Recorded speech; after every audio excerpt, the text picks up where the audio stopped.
Hey everybody, it's Delana. Welcome back to my channel. Today I really want to break down what's going on with the Sean Diddy Combs trial. There's two things that really stood out for me.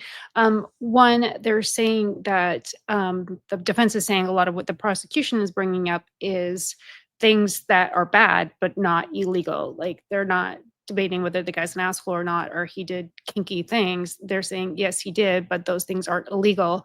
So just to be clear, the two things that the government is going after PDD comes for is racketeering and sex trafficking, and essentially racketeering using his business and business promises to traffic the young girls or get them to coerce them into doing sexual things that they did not want. So essentially, he was using his business to do that. The second thing that really came up to me was that they keep asking why did Cassie stay? Why did Cassie stay? And I think that really comes down to the toxic abusive relationship and the whole trauma bonding. And a lot of people that don't understand the trauma bond or been in a toxic relationship like that can really understand why she was staying. And I think the defense is really trying to say that, like, when he did the beating in the hotel in the hallway there, she did stay with him 2 years after that. So understanding the trauma bond to all that makes it make sense. But for someone who's never been through that kind of relationship or knows anything about being in a toxic, abusive relationship, it really is hard to comprehend. So, anyways, I want to kind of touch on those things as I go through kind of what happened today on the trial. So, Cassie was the first on the stand today, and just kind of want to break everything down. Cassie Ventura, noticeably pregnant on the witness stand, was emotional from the start. She took deep breaths and sometimes paused as she spoke. Before Cassie took the stand, the judge ruled her husband, Alex Fine, can be in the courtroom for most, but not all of her testimony. Acting a defense request, the judge said Fine must leave the courtroom when questioning turns to Cassie's allegations that Combs raped her in 2018. That's because Combs' lawyers say they may call Fine as a witness later in the trial in an attempt to discredit Cassie's accused allegations. Like, I feel really sorry for her husband to have to sit through all of this. Wow. That's horrible. Assistant U.S. Attorney Emily Johnson started questioning of Cassie by asking her age, which is 38, and her occupation, which she said is musician and entertainer. She said she was in a relationship with Combs for just over 10 years. Cassie testified that her relationship with Combs ran the gamut from good times to arguments and physical alterations.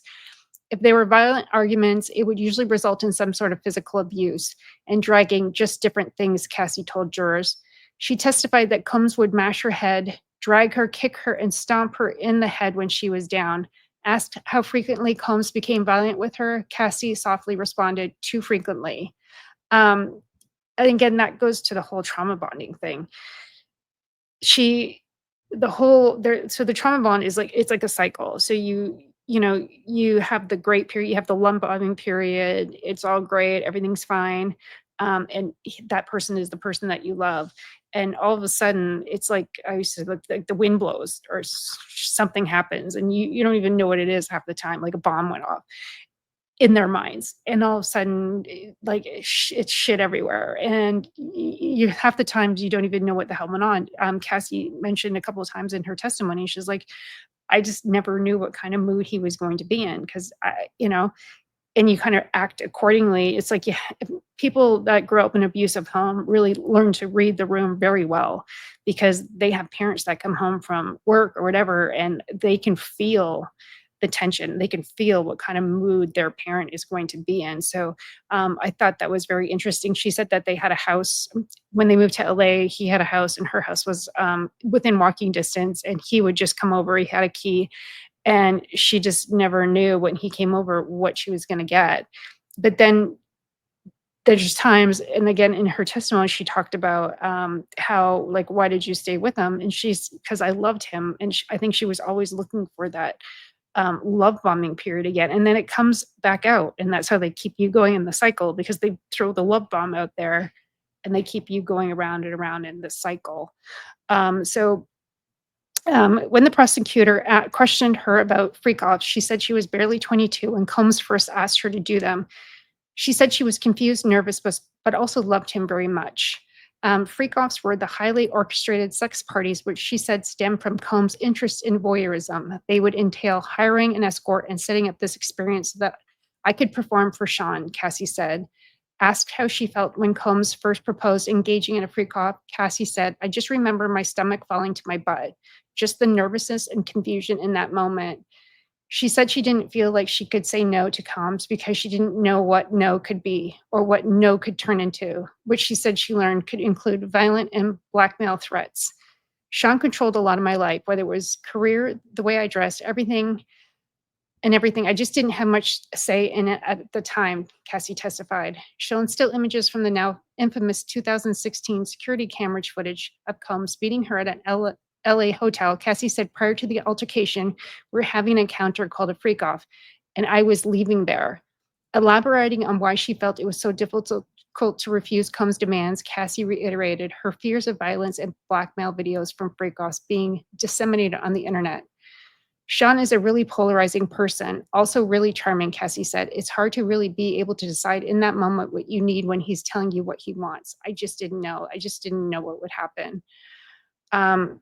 Again, it's just, she's in this horrible relationship, and she talks about these freak-offs, and he always wanted to bring in escorts and things like that.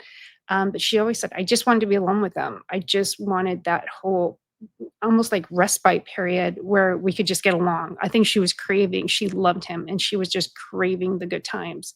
And I think it's a weighing out in your mind, like, how much of the bad do I have to put up to have how much of the good? And it's this constant balancing act.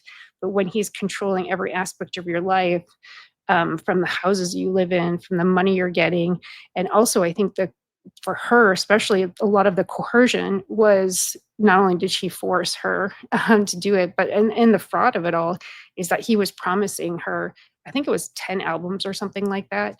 And if she was a young singer, and he just kept promising her more out, like, oh, we'll do an album, we'll do an album. And then he just kept putting her off. So I think she ended up doing one album and one mixtape out of all this entire relationship that went on for like about a decade. So I think it was just the false promises, future faking, which is a lot what narcissists do, is just future fake. And I think he was just almost bribing her a career, and she was willing to put it up. But I also do believe that she loved him. And that's kind of what kept this perpetuated the whole entire cycle. Assistant U.S. Attorney Emily Johnson returned to eliciting biographical and historical information about Cassie, including when she first signed to Bad Boys Records in early 2006. She said her interactions with Combs, who owned the label, were platonic at first, but then he kissed her during her 21st birthday trip to Las Vegas in the bathroom of his hotel suite. I was just really confused at the time, she said, and young. After the Las Vegas trip, Cassie said she was invited by Combs to hotels in New York where they talk about music projects and albums.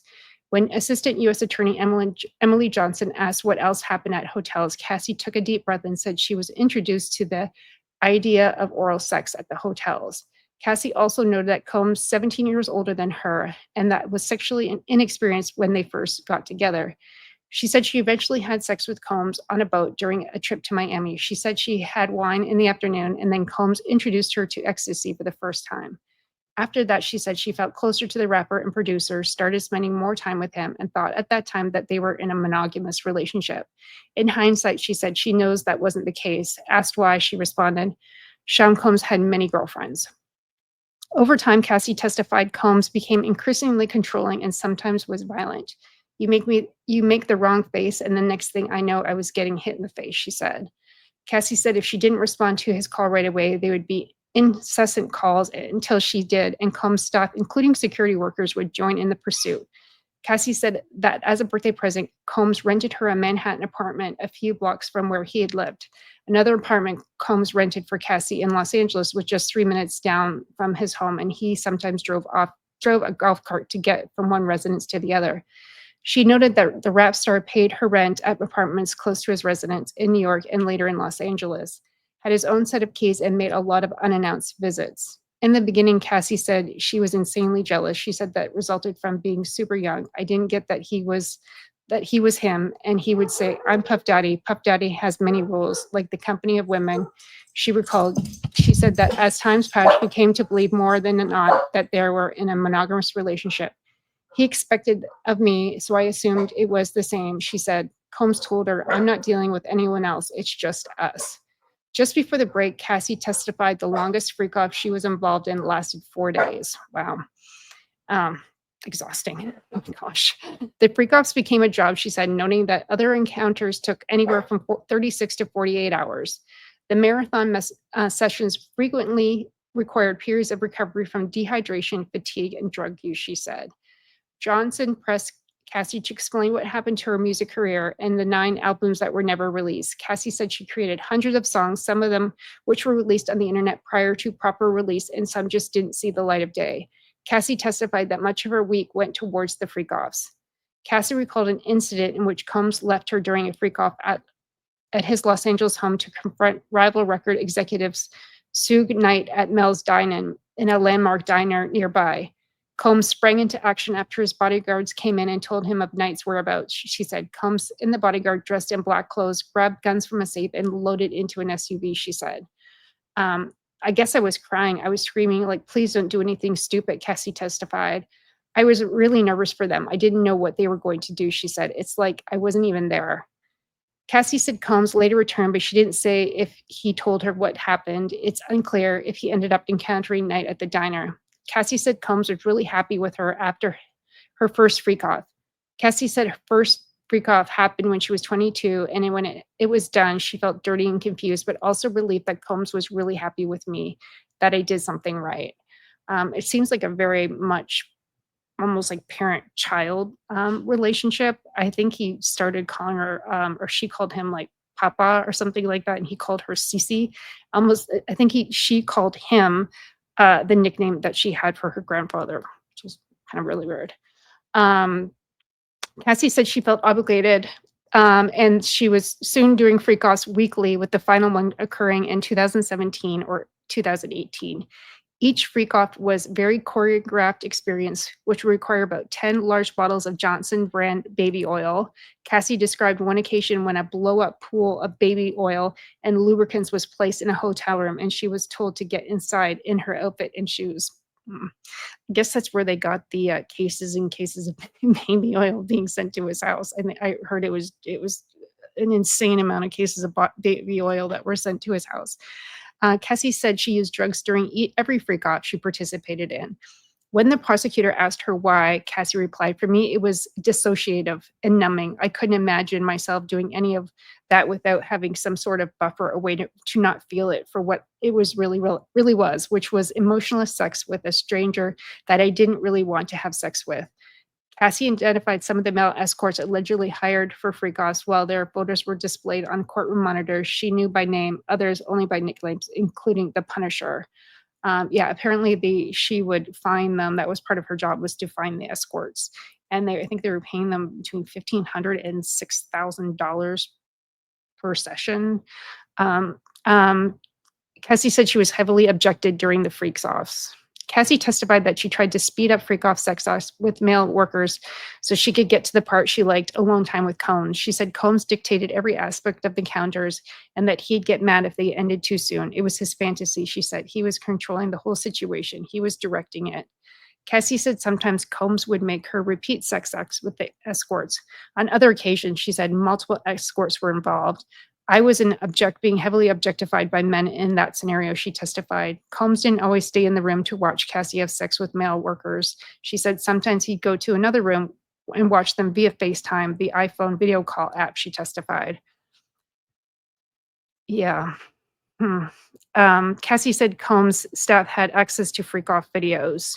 I guess those are the videos that he was using to blackmail her with, because that would be pretty embarrassing, and it would ruin her career. She could not have a career if he had those blackmail tapes kind of over her head and use them to discredit her, definitely in the music industry. Cassie said she remembers feeling insane when Combs controlled her. He wanted to start recording videos of the freak-offs. He explained it was for him for after. Cassie testified she said they'd sometimes watch the videos while having sex. Cassie said she was apprehensive about being recorded and went on to delete videos that he recorded using her electronic devices. Other videos were on his devices, which could be accessed by his staff. Former escort Daniel Phillip returned to the stand on Tuesday. Defense lawyer Donaldson pointed to Phillip's past statements to federal prosecutors as he attempted to show inconsistencies in his recollections of events. Donaldson finished his cross examination after suggesting Phillip had developed a crush on Cassie and wanted to isolate her from Combs so he could be with her romantically. Phillip denied that, but admitted, I was attracted to her. If she ever gave me the chance to date her, I absolutely would have. Once Donaldson was finished, a prosecutor asked Phillips for more questions, underscoring the witness' earlier testimony that it was Combs who directed his sexual activity with Cassie. Outside the jury's presence, the judge said he would allow the defense to introduce a text exchange between Cassie and Combs about an alleged bar fight that Cassie told Combs she had been involved in. While she was visiting family in Connecticut, the exhibit was part of a defense motion in Lyme to essentially show that the couple's relationship existed outside of the Freakoffs, including Cassie's alleged substance abuse and propensity for violence. A media attorney argued that the press should be allowed to view images and stills from the Freakoffs and sexual encounters that the government only wants to show to the jury. The judge said he's inclined to grant the request, but is giving parties another day to make submissions on the matter, saying he needs to balance the privacy issues of the witnesses and defendants and the rights of the public to know what's happening during the trial. Wow. I feel really bad for her. I think it's terrible what she went through. And what I can kind of gather from all of it and what she's always said is that she was very much in love with him and she just wanted to be alone with him. And she was willing to put up with the bad to get the good side. And it was just this perpetual cycle. He also got her where he's paying for her house. She didn't have any other job. So it was her whole lifeline. He was paying for the roof over her head, the food, everything. And she was just trying to be a musician. And I think that him promising her always the golden ticket at the end just kept her stringing her along. And then she loved him. So that kept the cycle going. It's it's very unfortunate that she got caught into all this. I think she's 8.5 months pregnant. So I'm happy for her that she's in a really good relationship and having a baby. But God, I can't imagine the damage that has been done to her over all those years. And I also heard from someone who was actually in the courtroom that the defense seems to be very lighthearted. They were kind of laughing and joking and very lighthearted about everything, almost feeling very confident that they're going to win. And again, I think they're trying to get back to it's not really being having these freak-offs is not what's illegal. Having like really crazy sex and doing all those crazy sex acts and is not illegal. It does show that she can come back. She did come back for more and she always came back and didn't leave till for 10 years. And that I think their defense is like she was participating in these freak-offs over time, over 10 years. So all of a sudden she wants out and now it's become illegal. But I think, and I don't know how they play this, but I heard the prosecution is trying to create a pattern here.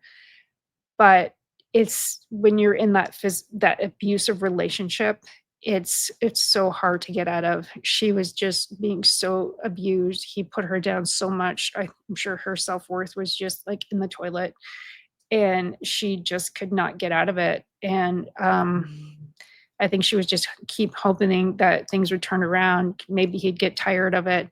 I have a girlfriend that was in a relation. Well, she was married to this guy and he kind of liked his kind of freak offs and she was okay with it, even though she participated at first, then she didn't participate and she was okay with it. And I think in her mind, she's like, oh, he's going to get tired of it eventually. And then he'll just kind of grow out of it. And probably somewhere in the back of Cassie's mind, she's thinking, okay, this is probably a phase. He's going to get over this. This is going to end. But the physical abuse and all that, it's horrible. It's so disturbing to even see. So anyways, that's day 2 of the trial. If you guys have any questions, comment. Love to hear what you guys have to say about all this. Like I said, anybody in an abusive relationship can understand. And I also understand that a lot of, I'm not saying only men, but someone who has not been in an abusive relationship might not understand or can't even fathom why she would stay, but anybody that has been or has seen it close up, what an abusive relationship looks like and how someone can potentially not get out of it, and these trauma bonds that are established is very difficult. And so I feel for her. I'm glad she's out of it. So, like I said, please like, subscribe, share. I'll be back tomorrow to talk about day 3. Anyways, that's it. Hope everybody is doing well, and I'll talk to you soon. Bye.